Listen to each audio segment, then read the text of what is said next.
নমস্কাৰ আপুনি Axom News চাই আছে চলক আজি জানো অসমৰ আজিৰ 30টা ডাঙৰ খবৰ আপুনি কৰ পৰা আমাক চাই আছে তলত কমেন্ট কৰি নিশ্চয় জনাওক কোটি কোটি টকাৰ ড্ৰাগছ জব্দ মিজোৰাম সীমান্তৰ ওচৰত অসমৰ এজন ব্যক্তিক 33.18 কোটি টকাৰ মেথামফেটামিন এবিধ নিচাযুক্ত দ্ৰব্যসহ গ্ৰেপ্তাৰ কৰা হৈছে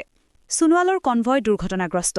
ডিব্ৰুগড়ত কেন্দ্ৰীয় মন্ত্ৰী সৰ্বানন্দ সোণোৱালৰ কনভয় দুৰ্ঘটনাগ্ৰস্ত হোৱাৰ ফলত 4জন আৰক্ষী জোৱানসহ মুঠ 6জন লোক আহত হয় সাইবাৰ অপৰাধী গ্ৰেপ্তাৰ মৰিগাঁও আৰক্ষীয়ে দীৰ্ঘদিন ধৰি পলাতক হৈ থকা 3জন সাইবাৰ অপৰাধীক এক বিশেষ অভিযান চলাই কৰায়ত্ব কৰিবলৈ সক্ষম হয় প্ৰিয়ংকা গান্ধীক গুৰুত্বপূৰ্ণ দায়িত্ব 2026 চনৰ অসম বিধানসভা নিৰ্বাচনৰ বাবে কংগ্ৰেছে প্ৰিয়ংকা গান্ধী ভদ্ৰাক স্ক্ৰিনিং কমিটিৰ অধ্যক্ষ হিচাপে নিযুক্তি দিছে তেওঁ প্ৰাৰ্থী নিৰ্বাচন প্ৰক্ৰিয়া তদাৰক কৰিব আসন বুজাবুজিৰ সংঘাত অসম প্ৰদেশ কংগ্ৰেছৰ সভাপতি গৌৰৱ গগৈয়ে এশৰো অধিক আসনত প্ৰতিদ্বন্দ্বিতা কৰাৰ ইংগিত দিয়াৰ পিছতে বিৰোধী মিত্ৰজোঁটৰ মাজত উত্তেজনা বৃদ্ধি পাইছে আন দলসমূহে ইয়াক লৈ অসন্তুষ্টি প্ৰকাশ কৰিছে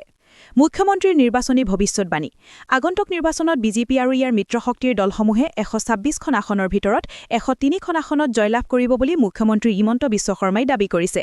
প্ৰধানমন্ত্ৰী আৰু গৃহমন্ত্ৰীৰ ভ্ৰমণ মুখ্যমন্ত্ৰী জানিবলৈ দিছে যে প্ৰধানমন্ত্ৰী নৰেন্দ্ৰ মোদী 17-18 জানুৱাৰীত আৰু অমিত শ্বাহ 29 জানুৱাৰীত অসম ভ্ৰমণলৈ আহিব পাৰে অগপৰ হোষ্ট অসম গণ পৰিষদে ঘোষণা কৰিছে যে তেওঁলোকে আগন্তুক নিৰ্বাচনত প্ৰতিটো জিলাতে অন্তত এখনকৈ আসনত প্ৰতিদ্বন্দ্বিতা কৰাৰ বাবে প্ৰস্তুতি চলাইছে ইভিএম পৰীক্ষা আৰম্ভ আগন্তুক নিৰ্বাচনৰ প্ৰস্তুতি হিচাপে ডিমা হাছাও জিলাত ইভিএম আৰু ভিভিএপিটিৰ ফাৰ্ষ্ট লেভেল চেকিং আৰম্ভ কৰা হৈছে বিপিএফৰ স্থিতি বড়োলেণ্ড পিপলছ ফ্ৰণ্টে স্পষ্ট কৰি দিছে যে তেওঁলোকে এনডিএৰ লগতে থাকিব কিন্তু বড়োলেণ্ড অঞ্চলত ইউপিপিএলৰ সৈতে কোনো আসন বুজাবুজি নকৰে